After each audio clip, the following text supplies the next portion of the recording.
Hi, I'm Darlene Carman. And I'm Doug Carman. And welcome to the show.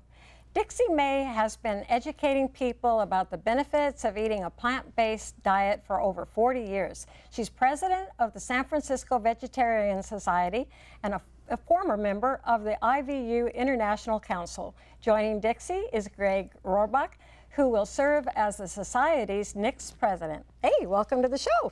Thank you for inviting me. Yeah, this is a very exciting time for both of you. Very exciting. And you just had a birthday party and a retirement party. Yes. How was that? Well, I've been involved with the Vegetarian Society, all these years, so it's nice to be able to hand it over now, since I turned 81, and I'm still anxious to go, but I would like to have someone else younger take over, and I'm so happy that Greg is willing. So how many years now were you president? For how long? Well, I've been involved with the society for a long time. I've served as vice president from 70 to 75, and then I served as president the rest of the time except for about 2 years. Wow. That's a tall order for you. She became president when I was born in 1975. I think that's so amazing to think how long she's been doing this, and it's really, well, half my life, amazing. since I celebrated my birthday yesterday at 81, so over 40 years means half of my life has been dedicated, and I do it because to me it's one of the most important things I could do. I used to teach school for 28 years. I taught dance. And I had performed on stage and did a lot of things, but to me, the most important thing I probably have done in my life is being president of the San Francisco Vegetarian Society, because I'm promoting good health, I'm promoting something that's helpful for the environment, and certainly helpful for the animals. Absolutely. Yeah. Oh. Well, what's even more amazing is that I understand you were not raised in a vegetarian family. No. So how did you become a vegetarian? To me, it's very sad. At 5 years old, my father took me fishing up in the canyons of Utah, and we baited a fish, and he had me hold the rod, and then he helped me pull out a fish. And my whole family was there, my aunts and my other sister, and everybody's cheering. And I see this poor fish struggling. Flopping around. And I loved it when I saw the fish swimming around, and here they are struggling. And we put it in the basket, and it's trying to breathe. And I just felt terrible. And we took it home, and then my father cleaned it in a coal bucket in those days, and then put it in the frying pan, and then put it on the table, and then we're supposed to eat it. Right, right. I didn't want to eat it. You had that reoccurring memory of seeing the fish. It was beautiful, and it was swimming around. And so for me, at even 5, I didn't want to. But my mother said, you have to eat. She felt that I was, being picky. But I didn't want to eat it. And then even doctors told me I had to have meat, fish to live. And that was a struggle for me. And at age 10, the final blow was when my Sunday school teacher told me the purpose of the animals is for us to use and eat. Oh, no. That was the final thing. I didn't like God at that time. I said, I don't understand this, and when I die, I'm going to tell Heavenly Father, I don't understand this. Why do I have to eat animals, kill animals, have them killed for me? I'm only 10. So it's very intrinsic in me. No one else in my family, my younger sister went hunting. She used to shoot and kill pheasants, rabbits, well, deer. then you were much more than just a vegetarian. I guess then you were been a vegan, and is that true, or are you just? Did you switch to a vegan? Well, when I finally left home after I graduated from the University of Utah, I left home. I came to San Francisco. I said, okay, everyone told me that I wouldn't live as long as the rest of the population if I stopped eating meat, and that was the only source of protein. So I decided, okay, I'm not going to live as long as the rest of the population, and I'm probably not going to be as healthy, but I'm going to live by what I feel inside myself. I feel better by not eating animals. So I became a closet vegetarian because I didn't want to go in public, because they'd always say, well, why aren't you eating? Yeah. Oh, and at that time, I couldn't criticism. defend myself. I had no statistics. I couldn't really explain, other than that I just didn't want to. Yeah. And so, so I became a closet vegetarian. And then when I met my husband, he said, well, why don't you just live what you believe? And I said, okay. Because I expected, especially men, would always make fun of me. And so I became a vegetarian. Well, he was very supportive. Was he a vegetarian? He was. I was just going to ask that. Yeah. You're on the same thoughts. So I thought, well, you know, that's fine. I cooked meat for him, but I became a vegetarian, not knowing anybody else. Wow. So it was thinking that I wouldn't live as long as the rest of the population. And here I am. I just had a birthday. You were at my birthday party. She was dancing at her birthday party. Oh, were you now? Oh, yeah. Do we have any video? I'm sure we do, somewhere. We might. Well, we have video from Cameras, yeah, little many, pocket ones. many Oh, other yeah. parties. But anyway, so at 81, I'm still, I don't have, you know, a lot of people are 80, over 80, but I have no diseases. You know, I'm not taking many medications. And as he says, I can still dance. Well, I have to be careful. I have a microphone. you know, I think a lot of people would say something about the beautiful skin that you have, Oh, the thank you. radiance, Thank you. and the beautiful skin. I'm sure that you've heard that a lot from people. And I won't ask you what it is, because, you know, maybe you don't even know, but I mean, you do have beautiful skin, and so that has to be having to do with your lifestyle. I'm not, it isn't exactly an inheritance, since both of my sisters died at 65. I had two sisters, and they're both dead, younger than I. True. And my mother died at 65. So, 65. yes. So Wow. I've outlived them, but it's, as I say, I have no diseases, and I'm glad my skin looks good. Your skin looks really radiant. You just have a general aura. Yes. Dixie, and she's so inspiring. Everybody, every time Dixie makes a speech about how long she's been a vegan or vegetarian, it's very inspiring for younger people to look at her and say, wow, I want to look this good. I want to have that much energy when I'm in my 80s. And I think that's, for me, that's been very inspiring. Wow. Well, just take us through some of the significant moments that you've had as president of the San Francisco Vegetarian Society. Just some of the highlights that might stand out. We're talking about over 40 years. Yes, yes. Well, I know that you've had some really engaging speakers.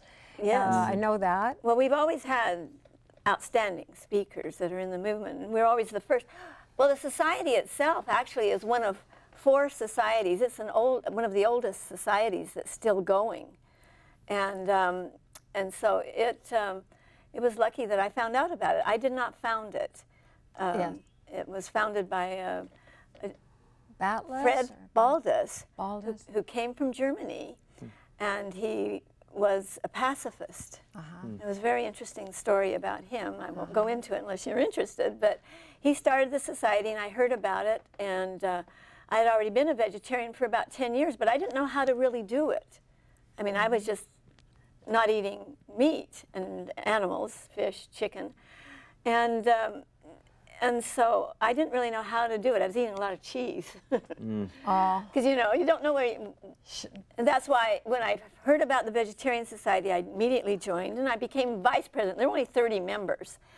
And I became vice president in 1970. You wrote the newsletter. You started out writing the newsletter. Yes, Yeah. I said, let's do a newsletter. They probably and didn't have communicate. any books in that for you know, cooking books and that for vegetarians at the time, I would imagine. No. And even the Make it- choices of choices, food, yeah. you know, Yeah. were not that great. I don't think. But I can't No, remember. you know, we're actually just having this conversation on our way over here, and it's amazing because this is in the 60s and 70s, and Dixie, they were at the forefront. They didn't have the information that we have right now, and the choices of food.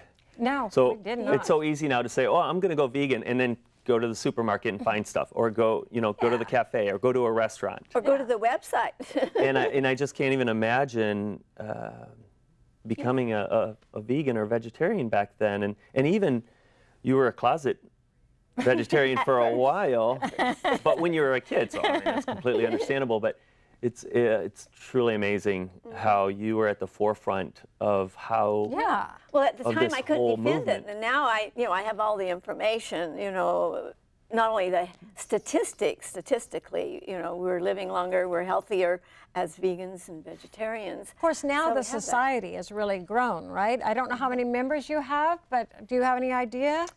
Well, we have like maybe around 400 around that are dues paying, but we actually have our what is the e-list that we have? Right, we have a So we have about 2,500 email list, about 2,500. Yes. Wow. So we have quite a following, but That's within the Bay Area, then, right? That's right. Yeah.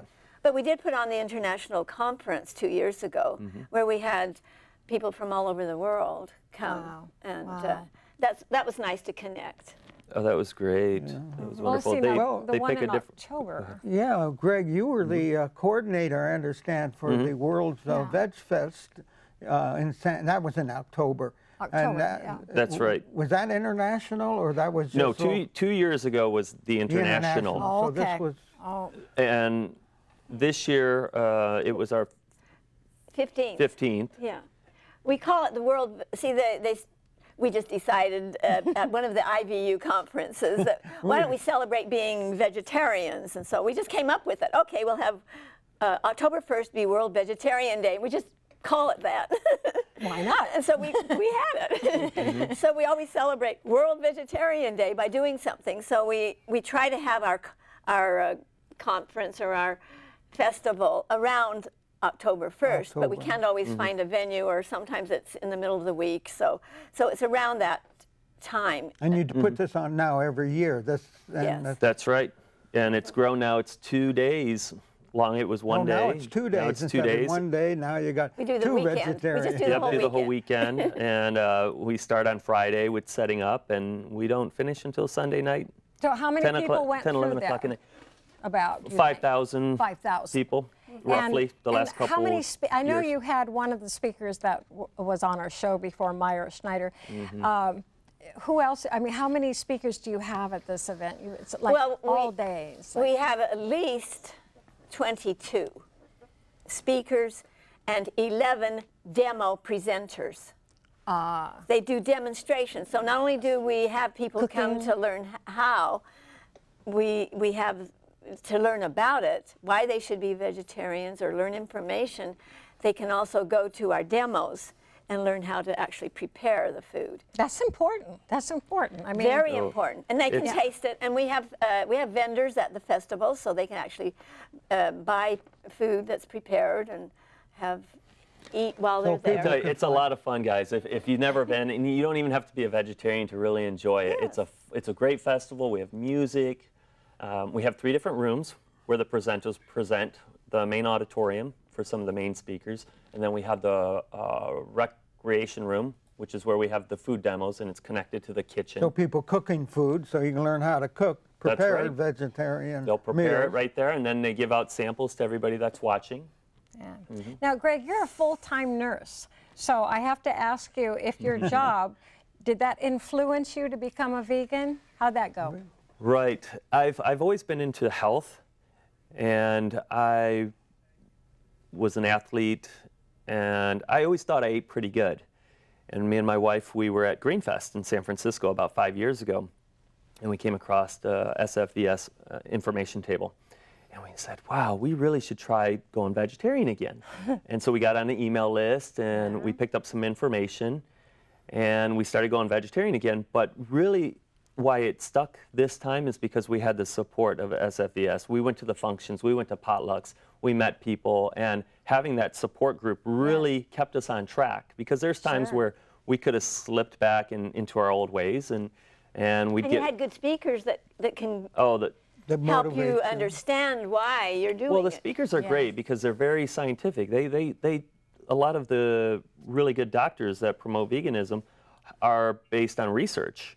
Dr. Colin Campbell and McDougall, Fan of his. Gregor. Dr. Greger, and it's truly amazing how much research is really out there, and I think it's starting to get into the mainstream now. Oh, it is, for sure. Documentaries going on?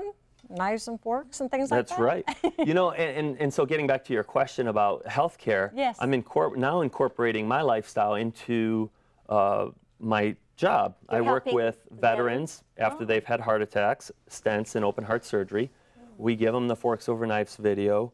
We talk to them about exercising more, dietary changes, medications, and we try and get them to change their lifestyle. And so I'm really doing a lot of teaching and education. Well, you're doing this mainly on your own. My question is, as far as the medical training, do you get nutrition? That's what I thought. Well, we get a little bit of nutrition, but it's not like it should be.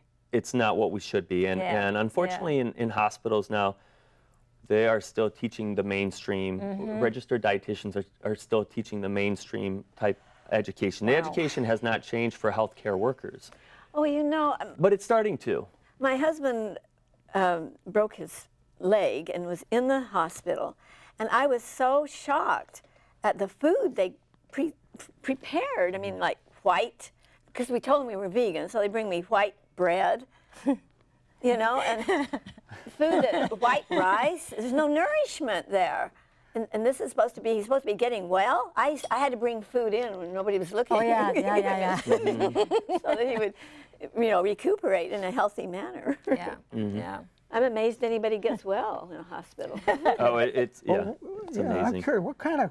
I'm sure you get a lot of. What kind of questions are the primary questions you get asked from people that aren't vegans about your eating style? Where do you get your protein? Yeah, I imagine you get inundated with. Yeah, like iron. how can you know, calcium? Where do you get your calcium? Yeah. You know, like, well, where do you think the elephants get their protein and the cows get their protein? I mean, they don't eat meat. Well, we get it from the vegetable sources. And there's plenty of protein in vegetables. People just don't realize that. Yeah. When people found out that you were going to be on, one person said to me, well, where do they get the iron? It's like, Popeye? Does that ring a bell? Oh, right. Right. Yeah, I got a question. It was where do you get your B12, which is primarily, they think you get it from meat. Well, B12 is something that vegans, that means we're really strict. We don't eat any animal products. That's the one that we have to be careful of because it's actually naturally produced in our own gut, but not everybody does. And so to make sure, when I became vegan, I started testing myself, having blood tests to make sure. Good. And when I was able to get apple acidophilus from one of our members who had this drink. And when I would drink that, my B12 was fine as far as blood tests. But when he moved away and I didn't have him as a resource, then I wasn't sure. So I decided, okay, I'll just supplement, you know. And so I take a B12 supplement now. For people that would like to maybe give it a try to become vegetarian, could you suggest some just little baby steps, maybe 3 baby steps for them to do? Or is that a good idea to start out with? Great idea. That's been so many years since. It's a great idea. I experience that every day with the patients that are in our cardiac rehab program. I always do an evaluation of where they're at, and most of them have no interest in becoming a vegan. So I take baby steps. Okay, let's see if you can replace one meal this week with a vegetarian option. And, you know, they have a heart problem, so I mean, this is to save their lives. It completely is, and it seems like a revolving door with a lot of people that have heart disease, and they end up coming back through. And so I usually start off with saying, well, let's try one vegetarian meal a night, one night a week. Let's start off with that. And we give them an educational video, and we send out a recipe each week, a vegetarian recipe. So at least they have something to follow. And we also do cooking classes at the Veterans Hospital. Don't cook. Right. But that would be the first thing I start with. Well, So those, go ahead. I wanted to say, I've had a heart incident, let's say, and so I kind of had to do the baby steps, and I'm still there. I love my hamburgers, but I've cut back. She doesn't cook any more steaks. We used to have barbecue every weekend and have a nice steak. We don't do that anymore. we Red might meat. have that's red red meat. meat. I Yeah. still like chicken. I'll substitute chicken and so. Sounds like but you've cut back, I've kind though. of You've taken the made- cow and put it back into the barn for a while. All right. It's really amazing. Sometimes I'll get veterans that they watch the video and the light comes on and they go, wow, this is what's happening. This is why I come back every a couple of years to have another stent put in. But that's rare. But when that happens, it's a great feeling. It's a great thing to see somebody actually see that, you know, what they're putting into their body is really affecting their arteries. And then sometimes we're just planting the seed, and maybe they hear it somewhere else, or maybe we can get them to the World Veg Fest and listen to a couple talks or hear it there. And so I've gotten over I always thought, wow, it's frustrating. You know, I don't think anybody's really gonna, I don't think I'm really making a big difference here.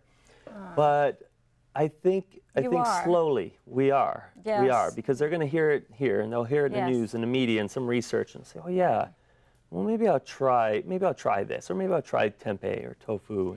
You know, it's too bad that you couldn't have a support group there, because they probably feel awkward. Oh, I don't want to go to a vegetarian society. There I am, you know, and all these vegetarians or vegans around me, and Feeling overwhelmed. Sure. I don't feel comfortable here, even though we don't hurt them. But Yeah, we don't bite. We're vegetarians. Well, I think a lot of people also, maybe one of the roadblocks is they don't think that there's a lot of choices in food. That's just That's what I'm right. thinking. well, you know, today it's so easy. I'm sorry to say this, but I'm glad to say this, but you know, if you went to Whole Foods or even to the regular Safeways, they have alternatives. Yes. So that And they're getting more and more. And I love it. And there are things like, if you really love hamburgers, I mean, they taste good to me, our meatless burgers, but since I haven't had one for like 60 years or so, you know, I don't know. It would but taste it really tastes good. bad. I know one time when I did, You didn't when I like the first had taste. my first incident, I did try to cut out, and I did I laid off red meat for quite a while. And the first time I went and tried a steak, so I could understand that it kind of was first kind of repulsive, but I said, no, I know this is good. This is good. So the next one got better and better. Unfortunately, they kept getting better and better until I had another incident. Yeah. And now I'm kind of like, well, I better rethink this whole thing. You know, you bring up a good point. I think the taste buds do change. When there's a lot of similar stories where people will do the vegetarian thing for a while right after a heart event because they're scared. Sure. And then, but I tell them, look, you don't want to deprive yourself completely of everything, because then you're just going to swing the other way and just go crazy. Allow yourself, if you really want something, you want that steak or you want that chicken, then treat yourself to it. And oftentimes the response I get is, Greg, you know, I treated myself to a piece of red meat or steak after 2 or 3 months. And you know, it just didn't taste as good as what I thought it would. And I've heard that many times, so I really think the taste buds do change. And you can speak from experience, I guess. Yeah. And I had the same experience when I became vegan. I stopped eating dairy and eggs, and Yeah. and at first, I guess it was the first Thanksgiving, I thought, oh, I was looking at the whipping cream that I was making it, and I was going to put it on my husband's pie, pumpkin pie, and I thought, oh, I can't resist it. So I licked it, and it tasted awful. Do you know what it Really? tasted like? Yeah, it was sticky. It stuck to the roof of my mouth. It felt like lard, sweet lard. And I thought, oh, this doesn't taste that good. I remembered it as being light and fluffy and sweet and like puffy, and it was, it wasn't that good. And the same thing with cheese. I loved cheese. They used to call me Mouse, in fact, because I like to nibble on the cheese that was in the refrigerator. And my husband actually bought me one time a 40-pound cheese block. Oh my God. Wow. I can't believe this. But they have cheese substitute cheese. But what I Heart did, but attack when I symptom. hadn't had it for a while, it didn't taste that good. It was Well, just do you eat that rubbery. substitute stuff? Well, I mean, I do now, but I don't miss it now. I don't really miss it now. There's so many alternatives. I mean, when you have the whole vegetable kingdom, the fruit kingdom, and you can make really incredible food. And actually, we have demos, and we actually have like we had a celebration yesterday at the Loving Hut for my birthday. Your And the food was delicious. I mean, even a person who eats meat, I've had them come sometimes to my birthday party, and afterwards they haven't missed meat because the tastes are so good. So, Greg, I have a question for you. In your line of work, working with the veterans, I'm sure they're probably older, like myself, and they say, and kind of like what I thought, well, I'm too old to change. What do you tell them? It's never too late. No. It's never too late to change. And in fact, I would say the average age is probably around 65. They could have 20 good years of healthy living left. And quality. My father was 90 years old when he came to visit me, and he had to eat vegan when he was sitting and eating with us.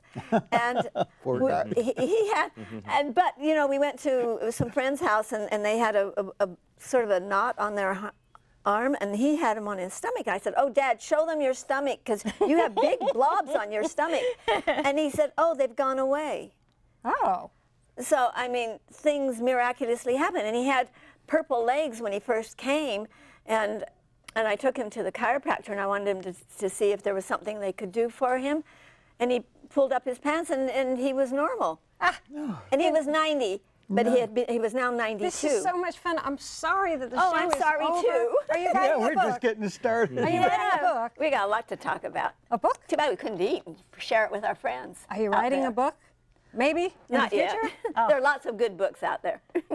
Well, but your story is fantastic. yes, I'm thank you sure for the world being would here. love to hear about you. We would like to encourage everybody watching the show to, be creative. That we always say that here. Be creative, but food is such a big, important part of your life. So why not have fun and experiment? And so come to our- thanks for watching the show, come to our and meetings. watch again. All right. Thank you. Uh-oh. That went fast.